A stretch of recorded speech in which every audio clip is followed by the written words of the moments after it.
You people are all the same. That was the sentence that ended everything. Tonight's story isn't about one rude comment. It's about what happens when someone shows you exactly who they are, the moment they think another person is beneath them. Before we begin, this is a fictionalized story created for entertainment and storytelling purposes. Names, characters, places, and events have been invented and/or altered. Any resemblance to real people or real situations is purely coincidental. AI was used only to assist with language polishing and voice production. The story structure, creative direction, emotional framing, and final narrative presentation are human-made. My girlfriend said, "You people are all the same," to a server and humiliated her in front of the entire restaurant. Turns out that server was my sister. I'm Cameron, and I own 3 restaurants in Dallas. 4 months ago, I started dating Haley. She's an interior designer, smart, successful, and when we're together, she's great. But there's this thing I can't shake, and it's getting harder to ignore.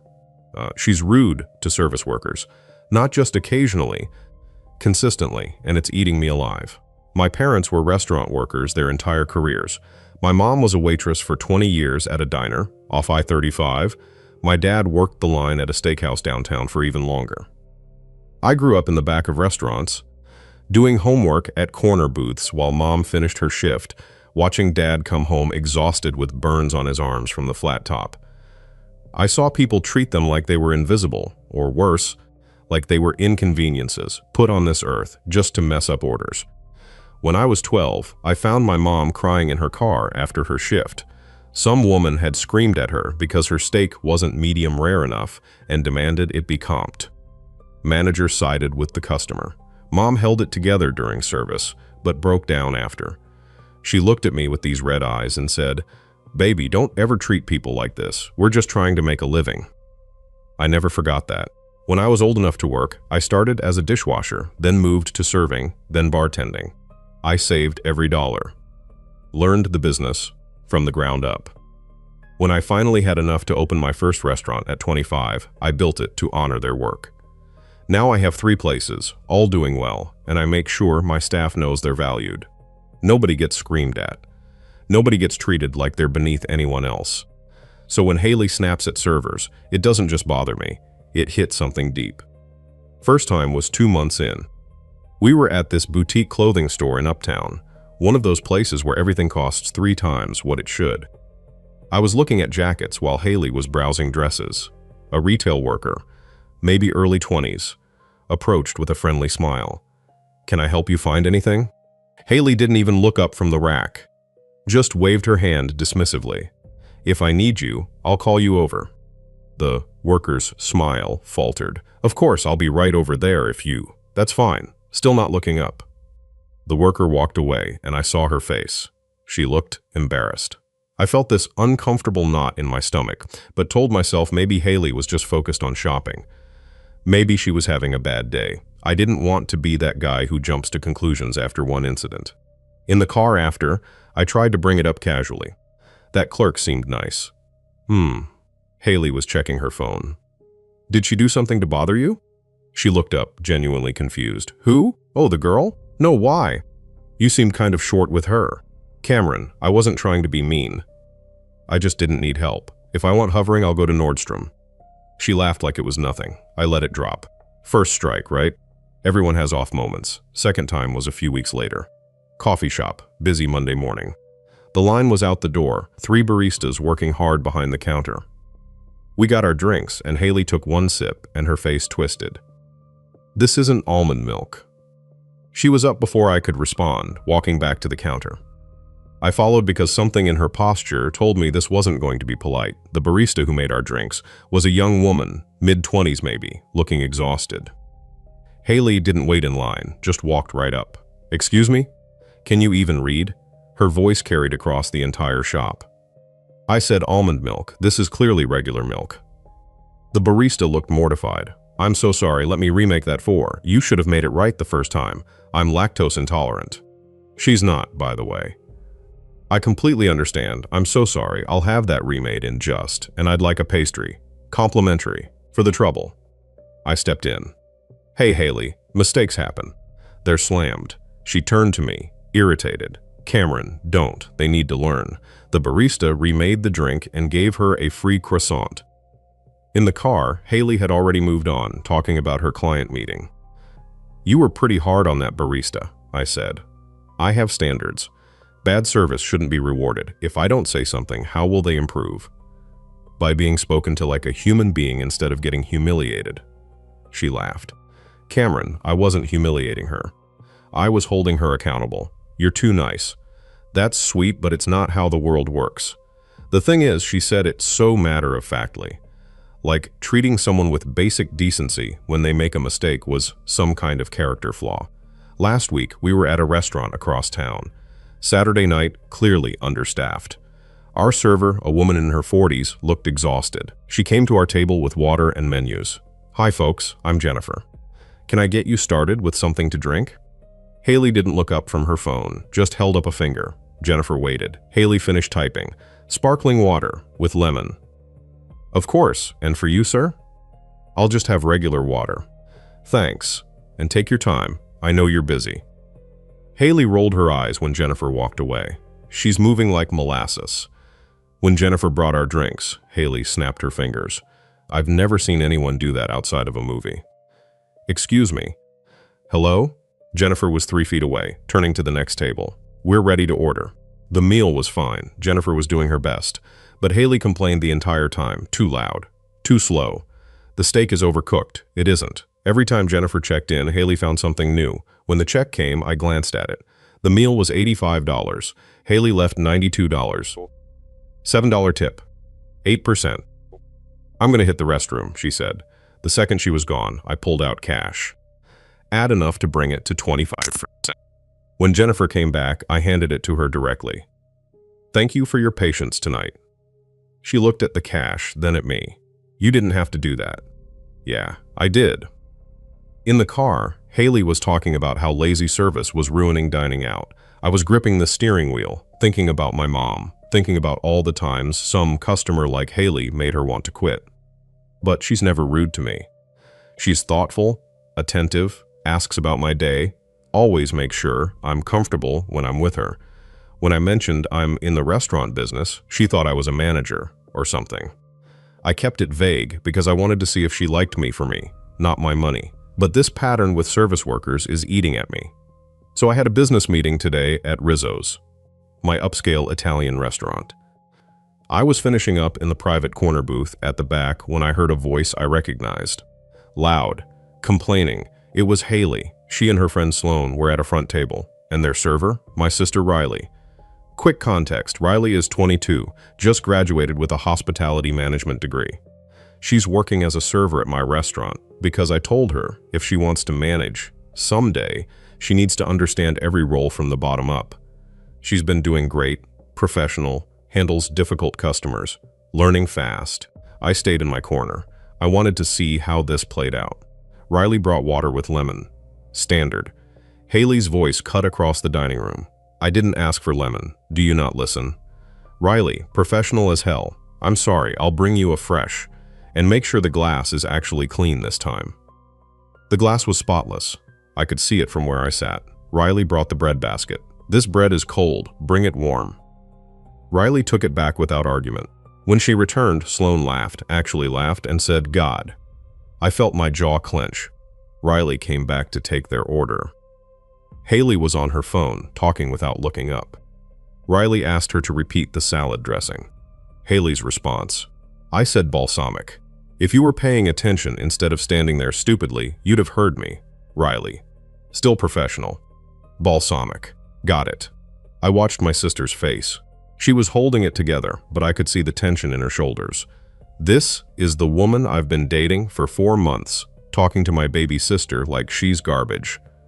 The meals came out. Paul makes every dish that goes to the dining room himself when he's on. That's just how he is. Perfectionist. The chicken looked golden, perfectly seasoned. I could see it from my booth. Haley cut into it. I knew what was coming.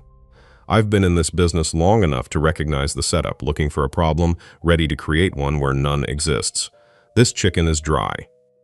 Riley, still professional despite everything. I'm so sorry to hear that. I'm happy to have the chef make you another one right away. You probably told him wrong because you weren't listening earlier. That's what happens when you don't pay attention. Sloane laughed, actually laughed. Just send it back, babe. It's fine, I'll just eat it. But you should tell your chef to do better. Then Riley asked if she could get them anything else, and Haley said it. The words that ended everything. You people are all the same. Can't even do a simple job right. This is why you're servers, scraping by on tips instead of doing anything real with your life. I watched Riley's face. My baby sister. The girl who graduated top of her class, who's been working her ass off to learn every aspect of this business, who's dreaming of opening her own place someday. Her eyes started to water, but she blinked it back. Let me get the manager for you. I was already standing up. My chair scraped against the floor. Every instinct in me was screaming to stay calm, stay professional. But this was my sister. This was my restaurant. This was the woman I'd been defending to myself for months, making excuses for, convincing myself I was being too sensitive. Is there a problem? Haley's face transformed. The cold disdain melted into this bright, delighted smile. Cameron? Oh my God, what are you doing here? She stood up like she was going to hug me. I took a step back. I asked if there's a problem. She gestured at Riley with her fork, casual as anything. The service here is terrible. This girl has been incompetent since we sat down, and now the food is she. My voice came out flat, dead, Sloane, oblivious. Yeah, we've been waiting forever for everything, and she keeps. This is my restaurant. The words landed like a bomb. Silence rippled out from our table. Haley's smile froze. What? I own this restaurant. I own 3 of them, actually. I put my hand on Riley's shoulder. She was trembling. And this girl? Her name is Riley Reed. She's my sister. She has a hospitality management degree from Texas State. She's learning operations from the bottom up because that's how you build a good manager, by understanding every single role. Haley's mouth opened, closed, opened again. No sound came out. But here's what I want to know, I continued, and I could feel the anger now, cold and controlled. You just said she's not doing anything real with her life, that she's you people. So if she's beneath you because she's making less than you, because she's scraping by on tips, I let that hang in the air. The dining room was dead silent. Then I must be way above you, right? I own multiple successful restaurants. I'm worth about 5 times what you make. So by your logic, you're beneath me, am I right? Cameron, that's not. Should I start snapping my fingers at you? Should I insult your intelligence? Should I tell you interior design isn't a real job, that you're not doing anything meaningful with your life? That's different. Her voice was getting shrill now. How is it different? Explain it to me then. You're in the business of making spaces look pretty. Riley's in the business of making sure people have a good dining experience. Both are jobs, both require skill, both deserve respect. So what's the difference? You're embarrassing me in front of everyone, she hissed. You embarrassed yourself. You've been embarrassing yourself since you sat down and started treating my sister like garbage. I'm just making sure everyone else knows what you really think of people you consider beneath you. Sloane tried to intervene. Maybe we should all you should leave, I said, looking at her. Both of you, now. Haley grabbed her purse. I can't believe you're doing this. After everything. After everything? We've been dating for only 4 months. You just told my sister she's worthless because she's a server. There is no after everything. I walked them to the door. Haley tried to say something else, but I wasn't hearing it anymore. The anger was giving way to something else, relief, maybe, or clarity. That feeling when you've been carrying something heavy and you finally put it down. After they left, I stood there for a second. The restaurant had started up again, conversations resuming, the normal dinner noise. But everyone was glancing over. Great, I'd just made a scene in my own place. Riley was still standing at the table, frozen. I went back to her, come on. I guided her to my office in the back. The second the door closed, she started crying. Not dramatic sobs, just tears running down her face while she tried to keep breathing steady. I'm sorry, she said. I didn't mean to cause Riley. No, you didn't cause anything. She did that. All of that was her. I've dealt with rude customers before, she said, wiping her eyes with her sleeve. God knows I have. But you people? That felt. I know, I wanted to handle it professionally. I knew you were back there watching, and I wanted to show you I could do it, that I could take it and not react. You did. You were perfect, but you shouldn't have had to take that from anyone. I told Riley to take the rest of the week off, paid. She tried to argue, but I insisted. Take time, process, come back when you're ready. What about Haley? There is no Haley. We're done. Riley hugged me. Thanks for having my back, always. It's been a week and the circus continues. Riley took the week off like I offered, but came back yesterday. First thing she told me, I'm ready. That experience just taught me what kind of manager I want to be, one who never lets staff get treated like that. My staff's been incredible. The day after it happened, 3 servers pulled me aside separately to thank me. Paul, who's worked with me for 6 years, said in 15 years in kitchens, I've never seen an owner do that. You've got loyalty here now. But Haley, Jesus Christ, Haley. The text started that same night. You humiliated me in public. How could you? I was having a bad day. You know I'm not normally like that. You chose a server over your girlfriend. Are you out of your mind? That last one. She sent that like it was self-evidently wrong, that picking my sister who she'd just degraded, over her, was somehow the wrong thing to do. But yeah, Haley, that's exactly what I did. I didn't respond. She moved to phone calls. 3 voicemails, each some variation of, can we talk about this like adults? And I didn't know she was your sister. I would never. Right. She would never treat my sister like that if she knew. But random servers, fair game. Then the mutual friends got involved. The buddy who introduced us called. She says you overreacted. Can you just hear her out? I sent him a screenshot of Riley's account of what happened. There was a long pause. Oh, yeah, that's bad. Last Wednesday, Haley showed up at the restaurant during dinner service. She walked past the hostess stand straight to where I was checking on a table. Can we talk? I'm working. I want to apologize to your sister. Riley was behind the bar, restocking glasses, she heard. I don't accept, she called out, without even turning around. Haley tried again. I was stressed. I took it out wrong. Riley set down the wine bottle she was holding and turned around. You said you people. You think service workers are beneath you. That's who you are. I'm not accepting an apology from someone who doesn't think I deserve respect unless I'm related to someone who owns the place. Haley's face went red. She looked at me. I shrugged. She's right. That wasn't a bad day. That was your character. She left. But not quietly. On her way out, loud enough for customers to hear, this is why I date up. At least most successful men understand class. Riley burst out laughing. Did she seriously just insult you while asking for you back? The really fun part? The mutual friends have been getting Haley's version of events. According to them, she's telling people I'm classist against successful women and insecure about her making good money. Let me be clear. Haley makes about $75,000 a year. I own 3 profitable restaurants in Dallas. Her money is not threatening to me. Yesterday, she posted on Instagram, sometimes you don't know someone until they show their true colors. Riley commented, true, like when they show how they treat waitstaff with a smiley face emoji attached. Haley accidentally pinned that comment. She only realized and deleted it when it was already too late. I bought my sister dinner last night. She deserved it for that comment. It was hilarious as hell. 2 weeks since the last update. I thought this was over. It's not quite over, but it's close. First, the email. Yes, Haley is seriously moving to sending emails now. Haley sent one a week ago, right after the Instagram comment from Riley. Subject line, reflection and understanding doc. It was long. The summary.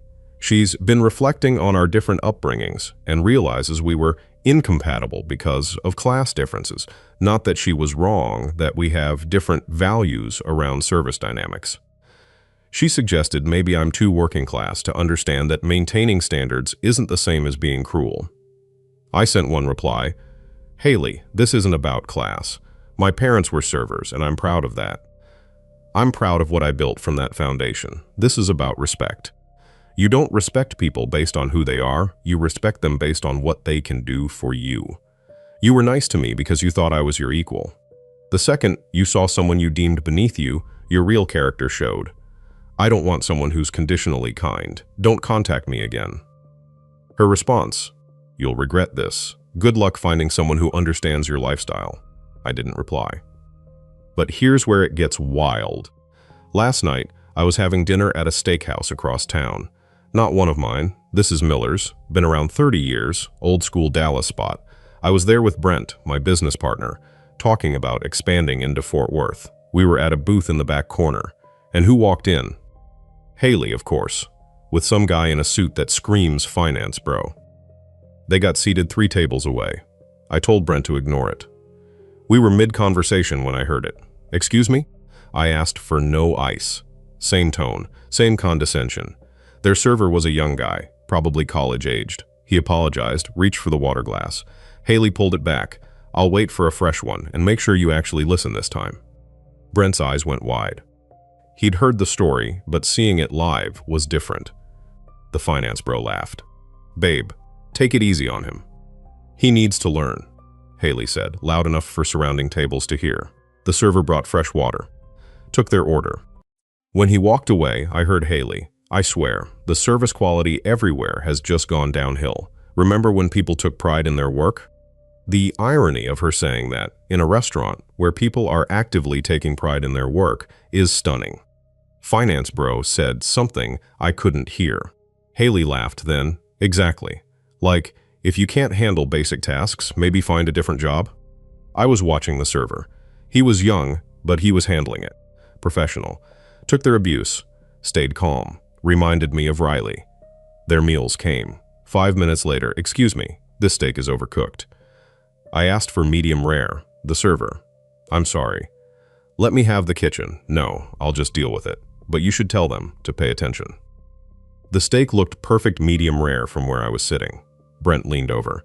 You gonna do something? Not my place anymore. But then I saw the manager approaching their table. He was old school, been working at Miller's probably since before I was born. I heard fragments. Everything all right? And Haley's voice explaining about the numerous service issues. The manager listened. Nodded. Then I heard him say, Ma'am, I watched your server bring you 3 separate waters because you changed your mind about ice. I watched him take your order while you were on your phone. And I personally checked that steak before it left the kitchen. It's a perfect medium rare. Silence. I'm going to ask you to pay your bill and leave. We don't tolerate abuse of our staff here. Finance bro started to object. The manager cut him off. I've been here 32 years. I've seen every kind of customer. The kind who treats servers like they're beneath them, they're not welcome back. Haley's face went nuclear red. She looked around and saw me watching from across the room. Our eyes met. I raised my glass slightly and gave her a small smile. She looked like she wanted to throw her wine glass at my face right then and there. But she just grabbed her purse and stormed out. Finance bro threw cash on the table and followed. After they left, I flagged down their server. You handled that really well. He laughed, shaky. Thanks. I was about to lose it. I slipped him a 50. For your trouble. Brent was shaking his head, grinning. What are the odds? In Dallas. Higher than you'd think. Restaurant community is small. Before we left, I stopped by the manager. That was well done. He shrugged. Can't let people treat my guys like garbage. Bad for morale. Then he peered at me. You're Cameron Reed, right? Own those Italian places? That's me. Heard about what you did for your sister. Respect. We shook hands. Driving home, I thought about what Haley said in that email, that I'm too working class to understand. She's right, actually. I am working class. My parents were working class. Riley's learning the business from the working class side up, and I'm proud of that. Current situation. Riley's officially moved into assistant manager training at Rizzo's. She's shadowing our evening manager, learning scheduling, inventory, all of it. She still takes server shifts twice a week, says it keeps her grounded. Dating-wise, I'm seeing someone. Met her 3 weeks ago. She's a veterinarian, came into Rizzo's for dinner after a long shift. I noticed her before she noticed me. She thanked the server, by names, asked how his night was going, left 25%. When she dropped her napkin, she picked it up herself instead of expecting him to get it, even though he was right next to her. That told me everything I needed to know. We've been on 4 dates. Last night, she asked about my family. I told her about my parents. She said, that must be why you're so good to your staff. You understand. Yeah. I do. As for Haley, I heard through a mutual friend she's still with finance, bro. Apparently, they bond over complaining about lazy workers and entitled service people. They deserve each other. My dad called last week. I'd told him the whole story. He was quiet for a minute, then said, "Your mom would be proud. I'm proud. You remembered where you come from, ... That meant more than any relationship ever could." Okay, that's all for today. My opinion? Cameron did the right thing, and honestly, he should have trusted that instinct even sooner. The problem was never just that Haley was a little rude. The real problem was that her kindness was conditional. She knew how to be warm when respect benefited her, but the moment she dealt with someone who had less power in the interaction, her real character came out. And that's the lesson in this story. Pay attention to how people treat those who cannot offer them status, money, or advantage. That is where character is exposed most clearly. Real kindness is not selective. Real respect is not reserved for equals. And the people who look down on workers, servers, or anyone they consider beneath them are telling you far more about themselves than they realize. Sometimes the biggest red flag is not how someone treats you when things are good. It's how easily they dehumanize someone else. Thanks for listening, and I'll see you in the next story.